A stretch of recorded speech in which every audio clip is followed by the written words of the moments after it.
You're listening to Our Daily Show with CJ Nasello on RiverBender.com. This will be the last time you have to see a mullet right here at around 10:30 today.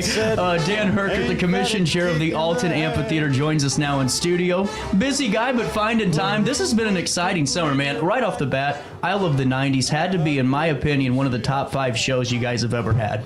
Well, I can't speak from experience since I actually missed the show itself, but by all accounts, it's had great reviews, so I haven't heard any complaints, so I'm thrilled that people enjoyed it. Well, and too, just seeing, all the generations coming together, just like really all summer long is going to be, because these events that you guys design are really for all ages. They're for all demographics, just to come out and really enjoy the Riverfront. Well, all the events are geared toward family-friendly fun. Just when I arrived at the I Love the 90s concert, seeing people filing out, I saw everybody from teenagers up to, people in their 60s that were enjoying the show. So it's always great when you have an event where you get a cross-section of the community there having a good time and enjoying themselves. Well, and not even just that. Before we go into the events coming down the pipeline, I was seeing, mayors from Roxana, all over different communities, different town leaders coming in and just enjoying too. And when you can bring that in, you're doing something right. Well, that's something we strive to do, is bring crowds of people to Alton to experience Alton, because we think they'll keep coming back. They'll experience what our community has to offer, from our restaurants and bars to our shops to all of our local businesses. So the idea is to bring people here and hopefully get them spending money. Without a doubt. And on top of that, another opportunity to do so, to bring that crowd in, is something that really has taken off, and that's Jazz and Wine, Dan. I am telling you what, I don't know, when did this start? I believe the first Jazz and Wine Festival was 2017. I think they all run together now, but it's taken us a while. But we finally hit on the right situation, and we pulled it off, and it's become a very big hit for us. Without a doubt. And now take me through this. Are we still? There's charcuterie boards. The way it's set up, that kind of, I don't know what you call it. I call it lounge style almost in that stage area. Take us through this. So are we going to see a lot of the same characteristics from the last year's Jazz and Wine? We've hit on a way to organize it the last 2 years, where we put a stage on top of our stage, and then we put tables and chairs around, so you get the sense that you're in a jazz club or a bistro setting, and that's been a huge hit. It's sold out the last couple of years, and this year we figured out a way to expand our table offerings and put more people on the stage, so we're hoping it sells out as well this year. I'm telling you what, I'm excited for it, and you have some great acts coming. Right off the bat, though, the best part of the night always for me is the Jazz Confluence Band. Those kids can play. Well, the great thing about it is we get to feature some of our young up-and-coming musicians from the River Bend and the Alton Jazz Confluence. They've been a big hit the last couple of years, and we were thrilled to get them back this year, because you're seeing talent that you're going to see on that stage as the headliner at some point. Without a doubt. And on top of that, I was seeing, the names of like Don Weber and so many others that are going to be coming in for this. And, well, I think a good thing to do is, Dan, I forgot to ask the generic question, the good one. What day is this on? It is Saturday, September 2nd. Gates will open at 6 o'clock, and the show will start at 7. We'll kick off with the Alton Jazz Confluence, like we talked about, and then following that, we'll have Weather Forever, that features Alton resident Jason Swagler on sax. He's been on our stage at Jazz and Wine with different groups in the past. Great player. And then we'll cap off the evening with trumpet trio with Don Weber, Danny Campbell, and Cassima Taylor. Don Weber's played our event before. We absolutely love her. We're glad to get her back in a little bit different setting. And as an old trumpet player, I love to be capping the evening off with some very, very good trumpet players. And now take me through this, because you do have the trumpet background. How difficult is it when you're in a trio, especially with an instrument like the trumpet? You got to really know what you're doing and have that nice rhythm with the two others that are in your group. Well, with professionals like this and great musicians like this, it just comes naturally for them. I was just an old hack when it came to playing. I couldn't. I still have visions of getting up there and playing, but that's not going to happen. I couldn't even hold their horn, let alone try to play with them. And now, with this being said, is Jazz and Wine one of the events, we've talked about this before, that you're marking on your calendar? Regardless of your standing in the commission, you're the chair, but even if you weren't, would this be something that you're going to? Oh, absolutely. I would absolutely be there. If I were not involved, I would have it on my calendar as soon as the date was announced. I'm a jazz lover, but I love even if you're not a jazz lover, come down and experience experience the event because it's a relaxed evening. The music is great, even if it's your first time experiencing jazz. The food is always great. We're going to have some new vendors this year with some more offerings, including the famous charcuterie trays from Brown Bag Bistro. But we'll have other offerings also, and there's great wine. But just the ambiance and the event itself is worth coming out for, and it's very affordable on top of that. That's what, actually, you were reading my mind today. We're on the same page. I'm feeling this. So with that being said, I saw general admission was $5. General admission in the lawn is $5, same as last year. A 4-top table is $80, and a 2-top table is $40. So it's a very cheap evening to come out and spend a few hours on the riverfront. Our wine is pretty reasonably priced also, and we'll have a wide variety of wines, both white and red, for people to choose from, as well as non-alcoholic beverages and beer options. So there'll be something for everybody. That non-alcoholic was for me. No, with that being said, the charcuterie, now, is that included in that $20? No, that's separate. The $40 2-top and the $80 4-top, that gets you the seat at the table. Gotcha. Everything else is whatever you want to spend. Hopefully a lot, because the more folks spend, the more we put back in the hopper for planning more events. Well, and that's the thing too, and I wanted to highlight that just because you never know if someone hears part of the interview and goes, "Well, I'm ready for my charcuterie tray," and then you get there and, well, you don't have it. But for $40 for two people to sit up close on any show is unheard of. So to have that here with a beautiful setting and that ambience you're talking about, man, that's good stuff. Outside of 1 year, the weather has been perfect for this event. 1 year we did have to move it to Argosy, and they took care of us in the old music hall before they converted it. But every other year we've had really good luck with the weather for this event. Being Labor Day weekend, sometimes it could be hot. Thankfully, we haven't had that oppressive heat for this event. So we're looking this year,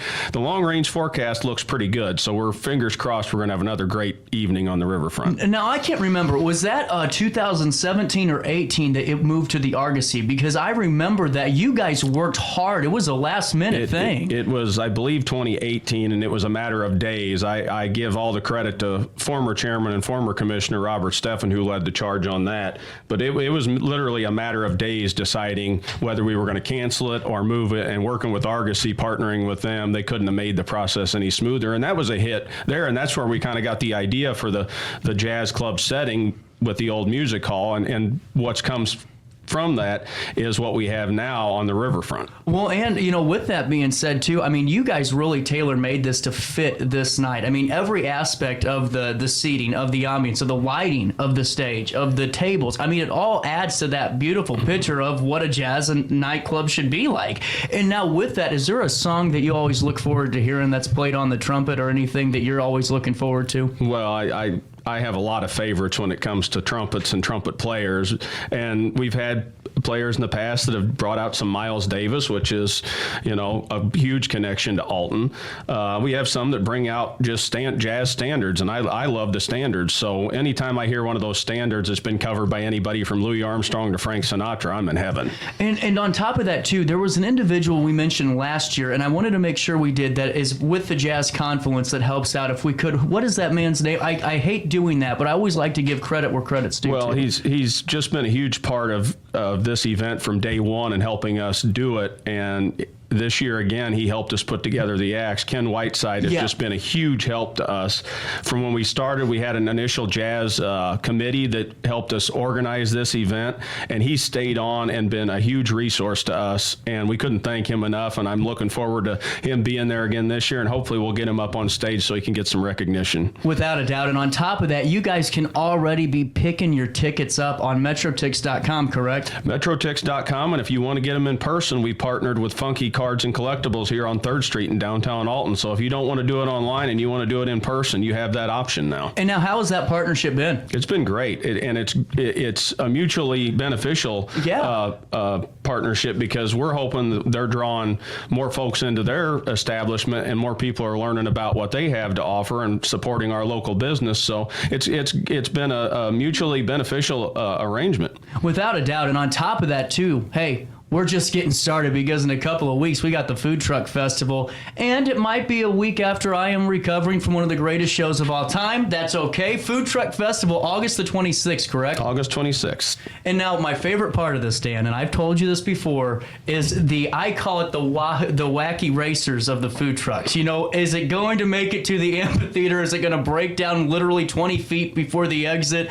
That to me is just a crucial part of this whole event. Well, there's always somebody that has trouble the day of. We always lose one truck, but we should be announcing the lineup, I'm hoping, early next week, but it's looking somewhere in the neighborhood of 20 to 22 trucks again this year, and knock on wood, the long-range forecast looks good for that, too. Hopefully it won't be too oppressively hot, but as I tell everybody, get there early because the lines last year, I mean, that's a good problem to have when you have lines like that, and the trucks were thrilled. They put our event on their calendar immediately every year because they do so well. Well, and on top of that, I was hoping you guys would pick up on my idea to do fast passes, because I think we're almost at that point. Well, there's been discussions about it, but right now we're pretty comfortable in the way things are working out down there. There's always going to be ways to improve, and we'll look at those every year, but that's something that's in the hopper, so to speak. Well, and too, I mean, just without a doubt, this whole lineup, Dan, I mean, the more I'm thinking about it, I mean, you guys really craft a great summer. I mean, you have the food trucks, you have Jazz and Wine, the Earth Tones festivals down there, you have the expo, and you always try to find a musical act too to bring in.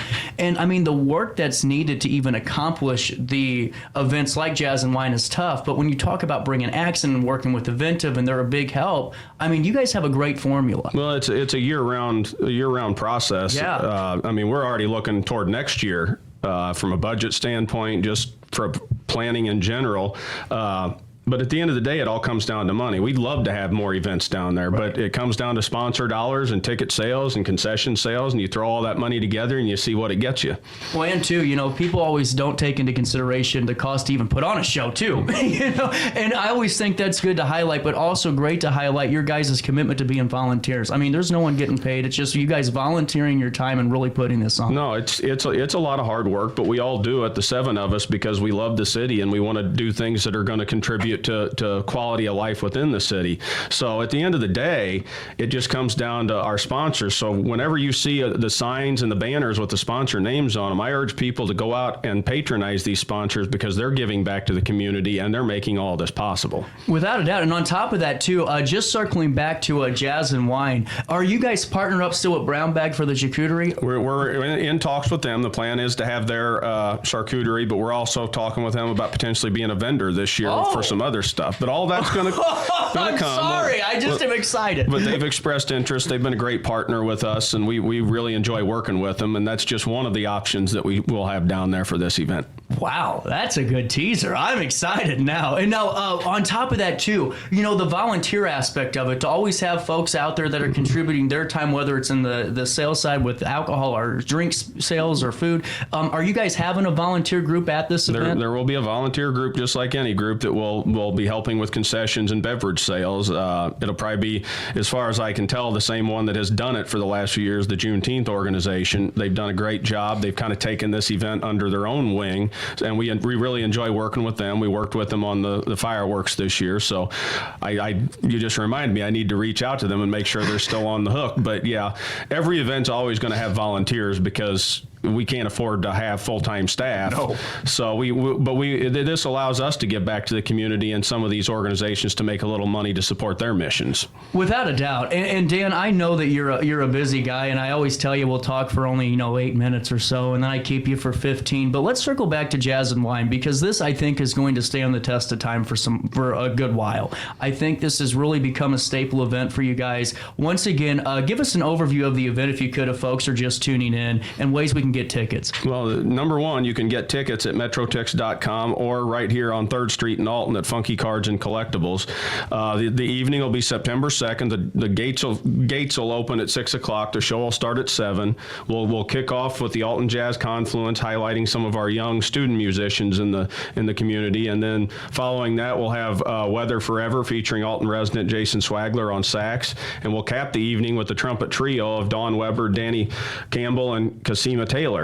Well, and I'm telling you what, if you guys haven't been down to see Dawn Weber play on stage, she is amazing and just a great person. She was not the headliner a few years ago, but boy, did she knock it out of the park. She was a fan favorite, so we're thrilled to have her back. And as you guys are just tuning in too, in a few short weeks, you guys have the opportunity to try some of the best food in the area when we're talking Food Truck Festival with Sauce Magazine, correct? Absolutely. Sauce Magazine is our partner again this year. They're doing the organization on the food truck side. We'll have a great band again this year, great live entertainment. It'll be 4 to 8 p.m. on August 26th. There you go. With that being said, you can find out more information on AltonRiverfrontAmphitheater.com. That is AltonRiverfrontAmphitheater.com. Dan Herkert is the chair of the Alton Riverfront Amphitheater Commission. You guys do great work, and just thanks for stopping by, man. I always appreciate it. Absolutely. Thanks for getting our schedule out for us. Without a doubt, we'll take a quick break. Our daily show rolls around the corner after this, and we wrap up this bad boy on a Wednesday in downtown Alton.